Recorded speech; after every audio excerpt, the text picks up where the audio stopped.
La Guerra del Golfo, también conocida como la Primera Guerra del Golfo o Operación Tormenta del Desierto, fue un conflicto militar que tuvo lugar entre agosto de 1990 y febrero de 1991, involucrando a Irak bajo el liderazgo de Saddam Hussein y una coalición internacional liderada por Estados Unidos bajo la administración de George Bush. La guerra se centró en la invasión iraquí de Kuwait y la subsecuente liberación de este país por las fuerzas de la coalición. Las causas del conflicto son las siguientes. Las tensiones entre Irak y Kuwait tienen raíces históricas, ya que Irak no reconocía plenamente la independencia de Kuwait, considerando que este territorio debía formar parte de su territorio tras la desintegración del Imperio Otomano. El reclamo territorial sobre la región de Rumaila, una área rica en petróleo ubicada en la frontera entre ambos países, fue una de las principales razones del conflicto. Tras la guerra entre Irán e Irak de 1980 a 1988, Irak enfrentaba serios problemas económicos. El país estaba profundamente endeudado, especialmente con Arabia Saudita y Kuwait, quienes habían apoyado a Irak económicamente durante el conflicto contra Irán. Saddam Hussein solicitó a Kuwait que perdonara sus deudas y que redujera su producción de petróleo para que los precios internacionales subieran y ayudaran a la recuperación económica de Irak. Sin embargo, Kuwait se negó, manteniendo altos niveles de producción. Irak acusó a Kuwait de extraer petróleo del campo de Rumaila a través de una técnica conocida como perforación en diagonal. Esto fue visto por Saddam Hussein como una provocación directa y una forma de agravar el conflicto económico de Irak. El petróleo jugaba un papel central en la economía y la política de Medio Oriente. El control sobre Kuwait y sus enormes reservas petroleras podrían haber consolidado a Irak como una potencia dominante en la región, permitiéndole ejercer mayor influencia sobre los precios del petróleo y sobre los países vecinos, particularmente Arabia Saudita. El 2 de agosto de 1990, el ejército iraquí, compuesto por aproximadamente 100.000 soldados, 700 tanques, invadió y ocupó Kuwait en menos de 48 horas. La comunidad internacional, incluida la Liga Árabe, condenó enérgicamente esta acción. El Consejo de Seguridad de Naciones Unidas exigió la retirada inmediata de las fuerzas iraquíes a través de la resolución 660, pero Irak no cedió. El Consejo de Seguridad de la ONU impuso severas sanciones económicas a Irak, incluidas restricciones a la importación y exportación de productos, especialmente petróleo. Las resoluciones subsecuentes, como la resolución 661, establecieron un embargo total sobre el comercio con Irak, excepto en las que respecta a bienes de carácter humanitario. En respuesta a la invasión y ante el temor de que Irak pudiera invadir también Arabia Saudita, los Estados Unidos lideraron una coalición internacional y lanzaron la Operación Escudo del Desierto en agosto de 1990. Esta operación consistió en el despliegue de cientos de miles de tropas estadounidenses y de otros países en Arabia Saudita para disuadir cualquier intento de expansión iraquí. La coalición incluyó a más de 30 naciones, incluidas fuerzas de Reino Unido, Francia, Egipto y varios países árabes. El 29 de noviembre de 1990, la ONU emitió la resolución 678, que estableció un ultimátum para que Irak se retirara de Kuwait antes del 15 de enero de 1991. Si no lo hacía, la coalición tenía permiso para usar todos los medios necesarios para liberar Kuwait. Saddam Hussein ignoró el ultimátum, lo que llevó al inicio de la Operación Tormenta del Desierto el 17 de enero de 1991. La guerra en sí comenzó con una masiva campaña de bombardeos aéreos por parte de la coalición. Durante 42 días consecutivos, aviones de combate estadounidenses y aliados bombardearon objetivos estratégicos en Irak y Kuwait, incluyendo infraestructuras militares, centrales eléctricas, puentes, centros de comando, control, aeropuertos y posiciones de tropas. El 24 de febrero de 1991 comenzó la fase terrestre de la operación, conocida como la Tormenta del Desierto. La coalición, compuesta por 700.000 soldados, penetró rápidamente en las defensas iraquíes, tanto en Kuwait como en el sur de Irak. En tan solo 100 horas, las fuerzas terrestres de la coalición derrotaron al ejército iraquí, liberaron Kuwait y obligaron a las tropas iraquíes a retirarse. El 28 de febrero se declaró un alto al fuego y la guerra concluyó formalmente. Las consecuencias y el impacto geopolítico. La derrota iraquí fue aplastante. Se estima que entre 25.000 y 50.000 soldados iraquíes murieron durante el conflicto, mientras que las bajas de la coalición fueron relativamente bajas, con menos de 400 muertos. Tras la guerra,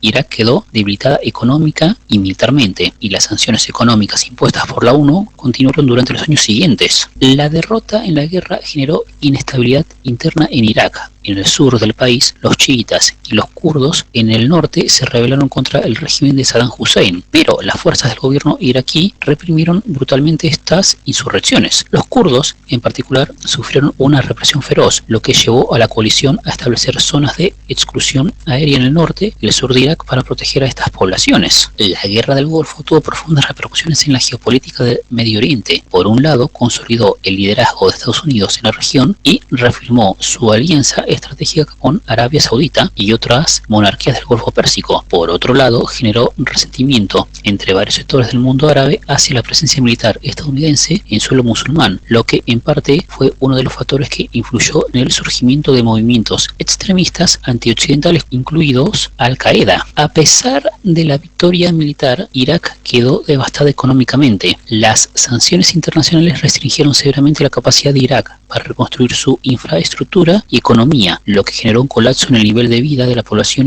iraquí en los años posteriores. Las Naciones Unidas establecieron el programa Petróleo por Alimentos en 1995, permitiendo que Irak pudiera vender petróleo a cambio de alimentos y medicinas, pero esto no fue suficiente para revertir la crisis humanitaria del país. A pesar de la derrota, Saddam Hussein permaneció en el poder hasta 2003, aunque la coalición tuvo la capacidad militar de derrocar a su régimen en 1991, optó por no hacerlo, principalmente para evitar una mayor desestabilización de la región. Sin embargo, la continuidad de Saddam en el poder mantuvo la tensión en la región durante los años 90 y hasta la invasión de Irak en 2003 durante la Segunda Guerra del Golfo. La Guerra del Golfo demostró la relevancia estratégica del petróleo en la política internacional y el interés de Estados Unidos y sus aliados en la estabilidad de la región estaba estrechamente vinculada con la protección de las rutas de suministro de petróleo y la prevención del dominio hegemónico de Irak sobre los recursos energéticos del Golfo Pérsico. La coalición internacional que participó en la Guerra del Golfo incluyó a países de diversas orientaciones políticas y culturales. Estados Unidos logró construir una alianza con países de Europa, Asia y el mundo árabe, lo que subrayó la importancia de la diplomacia multilateral en conflictos internacionales. La Guerra del Golfo fue el primer gran conflicto donde se empleó ampliamente la tecnología militar moderna, incluidas armas de precisión guiadas por satélite, misiles de crucero y sistemas de defensa aéreo avanzados como los misiles Patriot. La guerra fue vista como una victoria tecnológica para Estados Unidos que mostró al mundo su supremacía militar en términos de capacidad tecnológica y estratégica. Este conflicto dejó un legado profundo en la política internacional, siendo un precursor de eventos claves en la política de Medio Oriente, como los atentados del 11 de septiembre y la invasión de Irak en 2003.